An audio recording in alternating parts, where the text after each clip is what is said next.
Hi, I'm Kim. You're watching Kim Wilson TV. My channel is dedicated to helping victims of narcissistic abuse get free and stay free.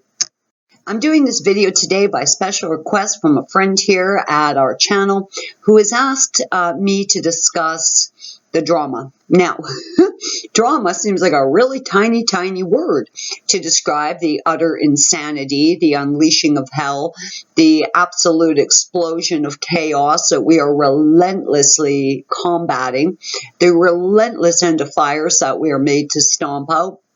But whatever you call it, I want to talk about it today. Now, one would ask themselves, do they truly know what they're doing? Kind of, sort of, in a way. Not directly, not like they're directly attached to it. They've definitely recognized that all of their relationships end badly. They've definitely recognized that there are grave, grave issues within their relationships. They're very much aware of the fact that the people closest to them are miserable, absolutely miserable, depressed, sick, and getting sicker by the day. So yes, they do recognize all of this, and to some degree, recognize that they play a role in that. They most certainly recognize the reality that they are actively plotting evil against people. The problem with the plotting of evil is it's so commonplace to them, so normal for them to plot evil against people that truly love them, that they believe that everyone's plotting evil, that everyone's up to something. And this makes it easier for them to do it. So they'll be sitting plotting evil against you, thinking, well, screw you, because I know you're plotting evil against me. Yes, utter insanity for sure, but nonetheless, that's the truth.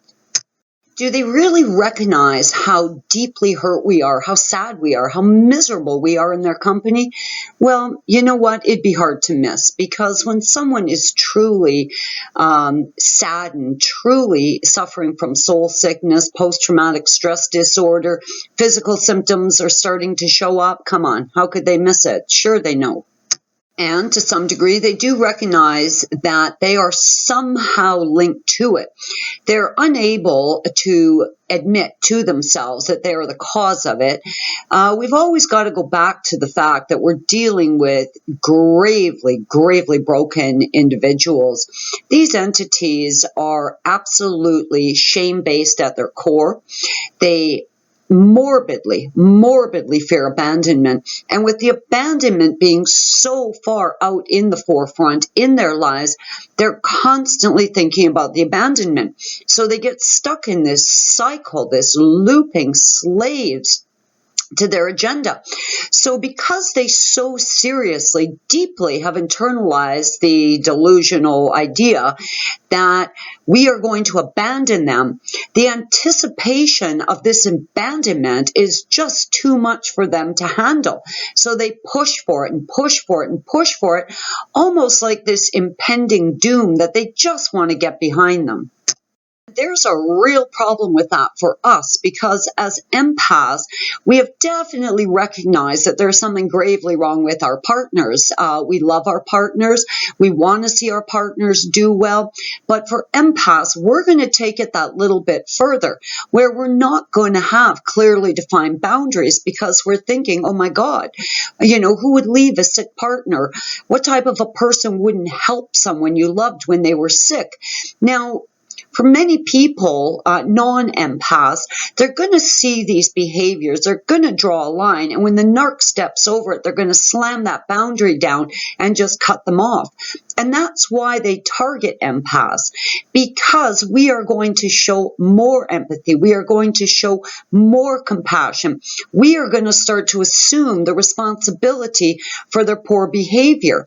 When they say things to us like, you don't love me, or you don't know how to love me, we start thinking, oh my God, I need to try and love them better. Instead of thinking, oh my God, this guy's, I got to get out of here. And that's why they prey on us. We are going to have a much, much longer period of time for which we will enable them, really compensate for their bad behavior, excuse away a lot of it. Now, you're going to find many empaths, me included, forgiving, though no one's ever said sorry to us. Why? Well, I'll tell you my own experience. Trevor would do something insane. He would not apologize, but I would apologize to me for him, convincing myself of things like, oh, the poor guy, he's got abandonment issues. Oh, the poor guy, he was adopted. Oh, the poor guy didn't get a fair break in life. So though they're not apologizing, we'll often do the apologizing for them.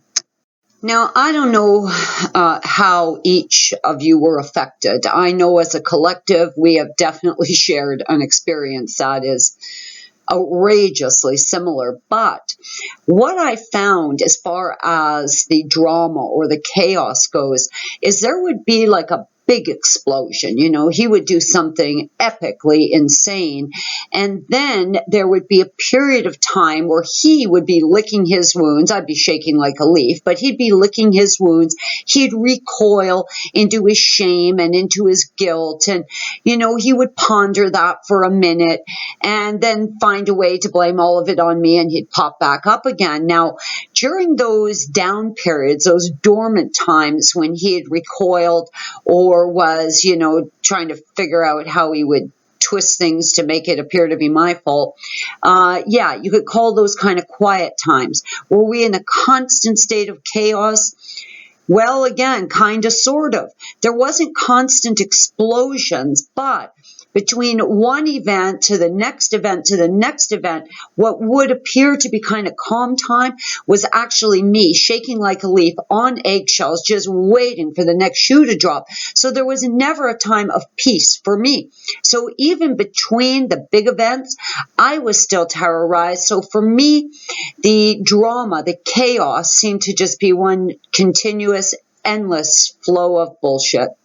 So for me, I was either stomping out the fire he had lit or waiting for him to light the next fire. And I found both to be extremely dramatic, both to be extremely chaotic. So it really didn't matter, whether or not I was stomping out a fire or waiting for the next one. It was absolute misery, absolute misery. Him striking seemed easier to manage than waiting to see where he would strike next. I also was seeing that each event got weirder, got more epic, more dangerous, more harmful, more and more and more out of control, to the point that I just, oh God, the chaos, the drama. Yeah, it was pretty much an endless, relentless sea of absolute and utter misery. I really don't know what other word to use. I was scared to death all the time. Absolutely had come to believe that there was no bottom too deep, no gutter too deep for him to crawl into, no level of debauchery that he would stoop to. There was absolutely no limits to what he seemed willing to do. And that, it really was terrifying.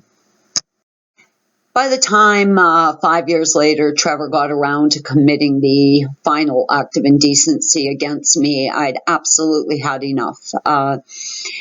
He had worn out every possibility of me being able to continue sucking that shit up. I just couldn't do it anymore. And though at the time when I made the decision that I was out of there, I still loved Trevor very much. I really did. And I was gravely saddened by the choice that I was forced to make. But in the end, I knew it was over.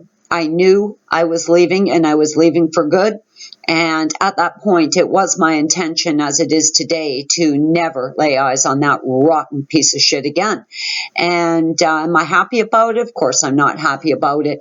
I did love Trevor, but I also love me, and I love my children. I love my pets, and I love my home. And I love the idea of having a peaceful life.